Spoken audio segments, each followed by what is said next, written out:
We need tuition-free college and tech schools, which they have in every other advanced democracy and which we had until the 1970s. We need to cancel those college loan debts. Why? Because they should never have existed to begin with.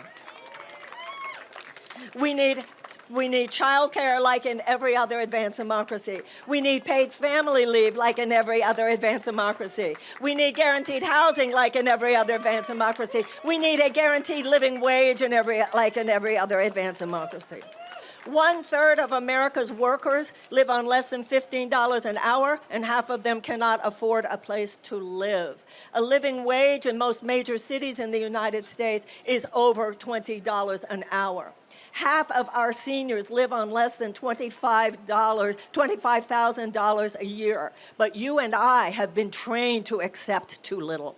We have been trained to limit our political imagination. We have been trained to just go along with the system as it is and to not even consider that there might be another way of doing things. And for those of us who are Democrats, we are told, you must not consider another way of doing things. Don't you understand? It has to be Biden. Don't you understand? The fascists are at the door.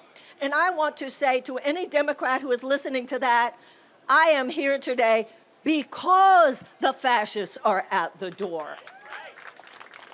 I agree with Franklin Roosevelt, who said that we would not have to worry about a fascist takeover in this country, he said, as long as democracy delivers on its promises.